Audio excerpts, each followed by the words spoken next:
Now, I'm a huge Cardano fan, and I really admire what the project is doing in terms of innovating and providing a proof-of-stake alternative to Ethereum, allowing for the sustainable development of blockchain applications, but actually assessing Cardano's plan for the next 5 or so years. I think that the future is even better than the last few. And bear in mind that from the low to high points, the price has risen by well over 2,000% during this period. And by the way, I'm not saying that ADA will definitely increase in value, as the truth is nobody knows for sure. But I am saying that looking at the evidence and Cardano's plan for the coming few years or so, I for one think that increases in real value and consequently increases in the market price are very likely to follow, and I'm about to share my analysis. But first, if you're not yet subscribed to our channel, then be sure to subscribe for regular crypto giveaways and all of our new content. Also remember that my analysis is my own opinion, and like every other investor I could be wrong, and so this video is not financial advice. Anyway, I've made a few videos already which touch upon different aspects of one of Cardano's major plans, which is a movement into the African payments market on a large scale. And the reason I say large scale is because Cardano have already been operating in Ethiopia for the last few years, and presumably they have been building up knowledge and experience of the African market in preparation for a widespread launch.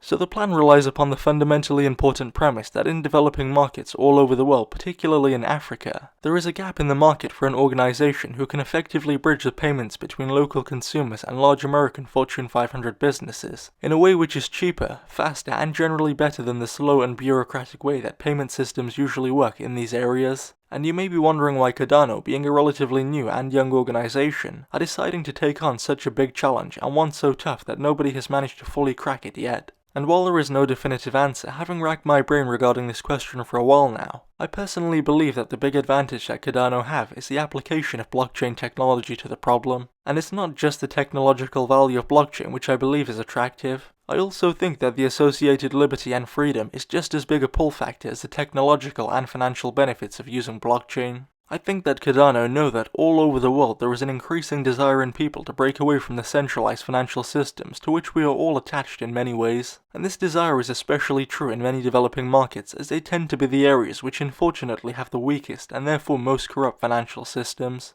In my view, the 2008 global financial crisis and the shocking displays of corrupt and unjustified bank bailouts which occurred in the aftermath were the last straw for many people. All over the world, average people were watching their employers closing down and being forced to make redundancies, their homes losing substantial parts of their value, and in many cases pensions disappearing and friends and family being made homeless or even worse. Meanwhile, many of the organizations which were responsible for the inflating of the bubble, who authorized credit to customers who shouldn't have been given credit, and handed out mortgages with teaser rates which were lower than the real interest rate for a short period of time, knowing full well that once the teaser rate period expired and the interest rate reverted back to their normal levels, the customers would very likely be forced to default. These same organizations were bailed out with taxpayer money, while many of the individuals, whether they took part or not, lost everything and received no financial aid whatsoever. And by the way, I don't want to paint every financial company with the same brush. There were many businesses who acted responsibly and in a very respectable way during the years which led up to the crisis, and so they deserve a separate identity. Anyway, as many of you watching this video will know from first-hand experience, society seems to be coming apart at the seams all over the world, and many countries and individuals are getting ever closer to breaking point, and I think that right now is a really good time to offer a product which enables decentralization and the freedoms which come with that. And the reason as to why I'm so bullish on the prospects of Cardano with this particular strategy is because remember that while people do make their consumption decisions based upon price, even more than price, efficiency and so on, people want change, and at this point I believe that society is entering a stage where people are so sick of corruption in the financial system and sick of the lack of accountability in politics that they are becoming increasingly willing to try alternatives which could offer a change, things that they wouldn't have tried 5 or 10 years ago, things which didn't exist 5 or 10 years ago. And so I think that Cardano have the right product at the right time, and that if they can employ the right strategy and execute their strategy properly, then in my view the gains in adoption and use, and therefore in the value of ADA too, are greater than even I, a long-term investor and fan, would have considered just a year ago.